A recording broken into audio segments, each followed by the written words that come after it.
Hello, friends. I'm Jer Staes, and welcome to your Daily Detroit for Tuesday, December 2nd, 2025. And today we're talking about the hottest bars and trends around town with Mickey Lyons. Before we get started, I want to thank this week's sponsor. This year, Merry Midtown is stepping in to carry the spirit of Noel Night forward. It's a festive evening with holiday surprises tucked into more than 50 of your favorite Midtown Detroit spots, all live with lights, music, and that unmistakable December energy. It all happens this Saturday, December 6th from 5 to 9 p.m. Find all the details at citybird.detroit.com/events. That's citybird.detroit.com/events. And if you haven't already, follow Daily Detroit in your favorite podcast app and leave us a review in Apple Podcasts or Spotify. It'll help people find the show.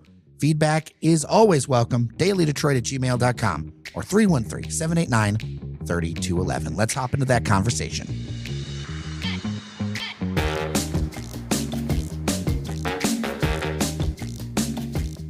Joining me at the table at Techtown is longtime a friend of the show, one of the most talented writers in Detroit, Mickey Lyons. She is a journalist and a barchaeologist, which is a unique term. I think of it of two things, both the history and knowledge of bars, as well as dogs. Because, you know, a barchaeologist, sorry, the pun was right there. It was right there. It is a term that my old Our Detroit editor, Steve, came up with. Barchaeology 101, because I study history at bars. I do also have a bar dog named Mac that kind of grew up at Whiskey in the Jar in Hamtramck, so both work. Yeah, you know, the influencers might say you're on brand. I am indeed. Mickey is here to talk about something very fun as we wrap up 2025. We're going to get into the trends and spots to look at. She's got some pieces you're going to want to pay attention to, and I'll put links to the show notes in. And Eater Detroit and Our Detroit. But we're going to have a kind of wide-ranging conversation here talking about these trends and spots because people want to know where to go, Mickey. Yeah, and there's plenty of options. So many options, and so many options in areas you might not have thought about. So I want to dive into the trends first. I feel like there's a resurgence of late of a few ideas. Yeah. I would say for me, the word of the year for the bar world in 2025 was approachable. That's not to say that we don't love the high-end experiences, you know, the caviar martinis and all that stuff. But I definitely saw much more of a trend towards, you know, the simpling down of things, making everything more approachable, like I said. So let's talk about what approachable means. Do you mean like in layout, in design, in cost? Because I feel like there's a lot of worry out there with people sometimes about spending money. Yeah, I would say yes, and yes on layout, design, and cost. You know, we're seeing a simplification of ingredients, of drinks. We're going back to the classics like the Long Island, like the margarita. God help us all. But they're made with actual real ingredients now. Not to say that there aren't some electric blue drinks out there, or I should say Honolulu blue drinks out there. But yeah, we're seeing sort of what I like to call the grandpa's basement bar make a resurgence. I'm thinking places like Paris Bar, a Steel Bar downtown, which I went into a few weeks ago and could have sworn it had always been there. That's very cool because that's really hard to pull off. Yeah, right downtown. I mean, I was like, how is that? How have I never been into this bar before? And I went in and I was, you know, there's all the old wood paneling and the junky lamps and all of that stuff and just simple beer and shot kind of things. And I asked the bartender, you know, how long has this been here? He said, oh, we just opened. I said, oh, what was here before? He said, oh, it's a new build out. So these are consciously designed to look comforting and inviting and comfortable. Yeah. So Bastille is where? Downtown Detroit? Yeah, it is. Okay. Yeah. Washington Boulevard? I think it's on Washington. Yeah, okay. That sounds about right. Because it's right kitty corner from, or the Book Tower. Oh, yeah. And there's that Parlay Sports Lounge. Yes. Yeah. Right over there. That's turning into quite a hopping corner. Yeah, that little corner. You could do some bar hopping for sure. Yeah.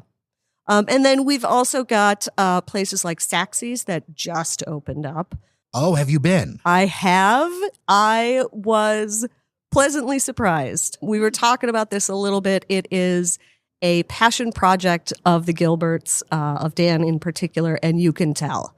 They put a lot of time, a lot of thought into designing it, creating it, curating a 1970s bar in Detroit feel. Now, Saxy's is a name that's been used before, right? It was up on Woodward, I want to say. Woodward, I think between 6 and 7. Yeah. Oh, Woodward between 6 and 7 in the 70s. Oh, yeah. That's a vibe. That is definitely a vibe. That is a vibe. Yeah. Yeah. And there's pictures all over the wall that show the old bar, the people, the family that owned it and the folks that hung out there. There's a picture of Jimmy Hoffa flipping off the camera if you want an indication of what the place is like. Wow. See, now I think of the iconic Johnny Cash photo that you'll see up at like Imperial or whatever in Ferndale. Yes. Yeah. But this is Jimmy Hoffa. Now, see, that's a beautiful local twist I know. on it. Like, where else amazing. are you going to see that? Yeah. Yeah. So, I mean, and the space is beautifully designed. It's not inexpensive. I'll say that. So compare that to Bastille Bar, and Saxy's is definitely a splurge kind of thing. But where else are you going to get a caviar and bugles service? Caviar? Yes. I'm speechless, number one. So this is where? This is in what I'm going to guess is going to become an extension of Parker's Alley. So you enter it. The address is technically, I think, 1550 Woodward. So it's under Gillies then, the sports bar. Yes. Okay. It's the basement of Gillies, essentially. But it has its own entrance. It has its very own entrance off of the alley. Yeah. Oh, very cool. Yeah, I remember some of the alley bars that have continued to persist. Bad Luck's still around. Yes. Yeah. Right? And that enters off the alley. It's kind of a vibe that people really like. And then there was another spot that you and I recently visited off of the Shinola Hotel. I don't remember what the name was. There was a door. It was near a bunch of locks. Evening bar. There you go. Yes. There you go. Yep. Yeah. My memory's sometimes a little fuzzy with this, friends. Yeah. Bar Shannon, also newer bar this year, fits that vibe, approachable, wine accessible, but also an alley bar. See, I feel like there's a difference between the Grandpa's Basement Bar and then like just a basement bar. Because like there's some bars that look like they're just in your basement as opposed to into Grandpa's basement. Right. Like I think about the last time I was at, I think it's changed names since then, Tipsy McStaggers. Oh, good Lord. Where's over that? in Warren, over by the plant, over by the GM facility. Yeah. Or I think about there's there's like a basement bar in Mount Clemens with a very low Frank's. Yes, Frank's East Side Tavern. Yeah. Right. That's not necessarily Grandpa's basement. That's a basement. That evolved or remained as it were. Yeah. Yes. Exactly. Yes. Yep. Yeah. Very cool. Very cool. I'm glad to see accessibility be a trend because I feel like, and me and Devin O'Reilly were talking about this on another episode of the podcast. It feels like some of the design trends are now like horribly overused. It's good to see a little bit of a return to a little bit of a maximalism. Yeah, absolutely. And if we can do, I was resistant to that maximalism and in cocktails and in bars when it came back from the 90s, because I have, very traumatic memories of having bartended at Buffalo Wild Wings in the early 2000s. This is a mental picture I can't put together. Like, you did? I did indeed. B-Dubs put me through college. Okay. I would say, yep, absolutely. So, some of those drinks give me the shivers thinking about. What is the drink that gives you the most shivers? Oh, God. Lemon drop. That would do it. I'm feeling a little sick listening to. I mean, I don't hate anyone who enjoys that, but it's just so sweet how it's usually implemented. Yes, usually. Now I'm starting to see people play with actual lemons and making this drinkable. It was really it gave me the shivers because it is impossible to wash the sugar off of those glasses. So reminds me of the first time I had a Bloody Mary with like an actual like Bloody Mary put together as opposed to just off the shelf mix. Yeah, it was a revolution. It really. I know is. it sounds snooty. Yeah, but whole ingredients make a huge difference in your drinks. Yeah, absolutely. So I'm loving to see that. The drinks may sound familiar that we remember, the Long Island, the margarita, that kind of thing, but they're made well and they're made with intentionality, which is nice to see. My biggest Long Island memory was an afternoon at Greenwich Time. The bar that time forgot. Yes, and there's always time in there. Yes, absolutely. You forget it while the clock's on the wall, which is kind of amazing.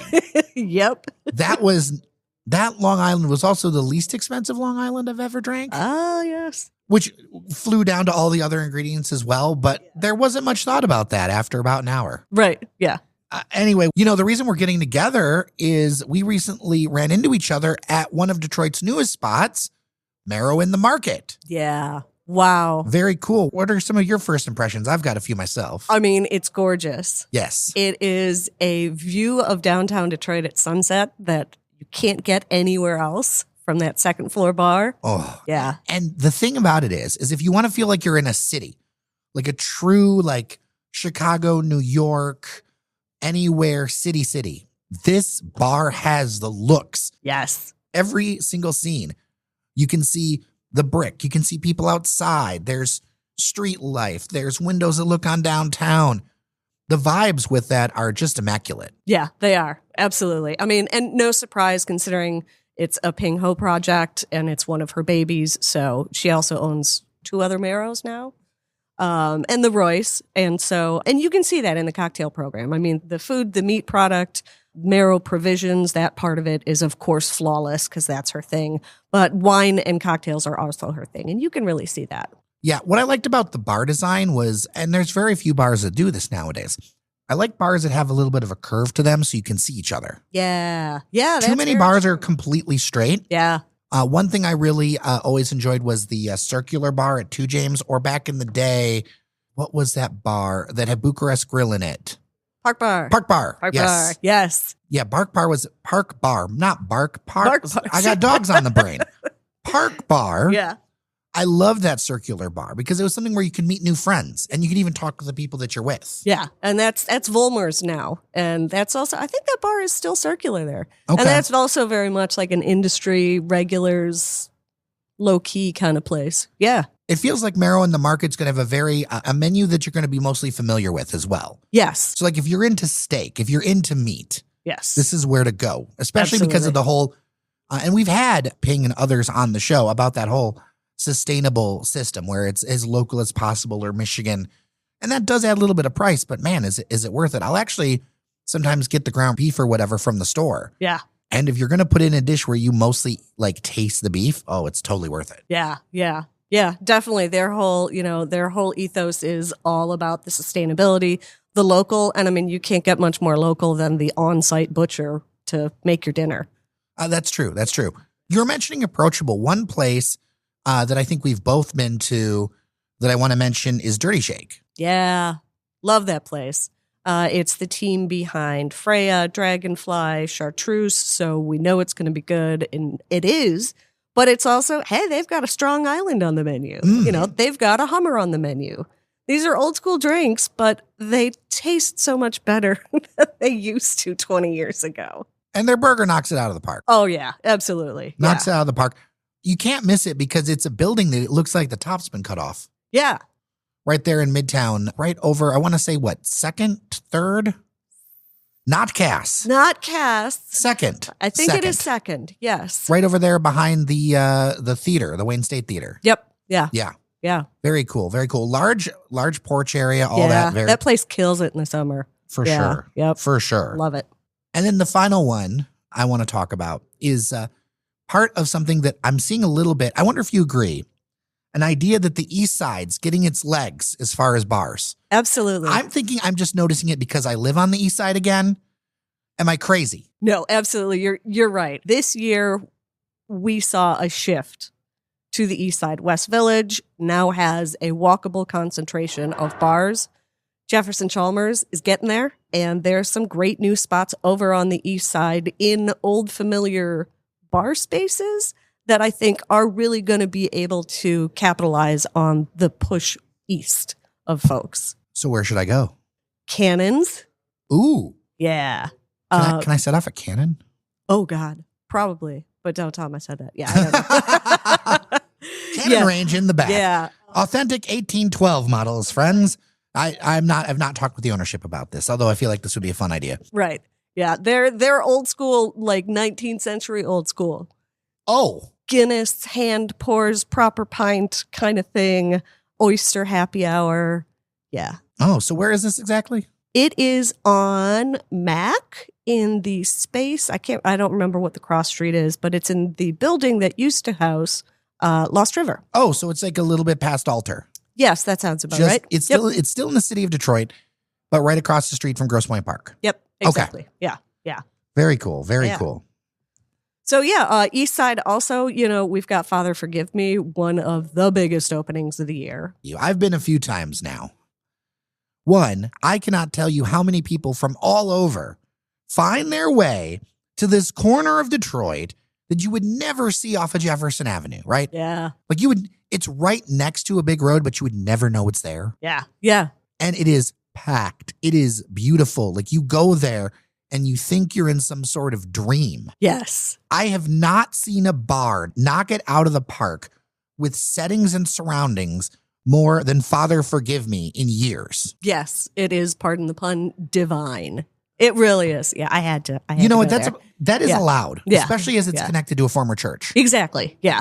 It's a gorgeous space. It's a really well done, well executed menu, interesting, creative. Yeah. And 100% worth going. I imagine the fall colors would be very good. Now I have an idea for this weekend. Yeah, I hadn't thought about that. Yeah, for sure. Yeah. So I feel like you probably have at least one more surprise up your sleeve, Mickey Lyons. Yeah, and this ties into your push eastward trend, which is absolutely true, and that is the antidote. So the antidote is another operation by Nia Marshall, who did Ivy Kitchen and Cocktails. And that one's on Jefferson. I stopped in there a lot long ago, sort of a Mediterranean meets city chill vibes kind of place. Spanish and Portuguese wines, some nice little tapas, and again, a great cocktail program. Ooh, that's something to check out, and we'll definitely put a link to it in the show notes. I think about the East Side, there's like a ton of bars in different places. One I wanted to mention before we go that's been around for 1,000,000 years, that has a new owner, Marge's, which is I think one of the like big hockey bars in town. Yeah. Especially as it's hockey season. Yeah, it's good to see someone taking the time to invest in that space there, for sure. Yeah. You could do Marge's and Cannons near each other. Oh, geez, there's a bunch over there, isn't there? Oh, yeah, you can now, Excalibur Park has a new patio in Grosse Pointe Park. Okay. There's the Weyburn. All right. Connected to the Charlevoix. The Charlevoix, yes. I feel like we could cause a lot of trouble out there. Yeah, so we now have, apart from downtown, walkable, bar, hoppable areas, which is nice. It is a very good thing. Yeah. Mickey Lyons, journalist and barchaeologist, where can people follow you, find you, and otherwise support you? You can find me on Facebook, mickeylyons.com or prohibitiondetroit.com. Thank you as always for stopping by. All right, thanks, Jer.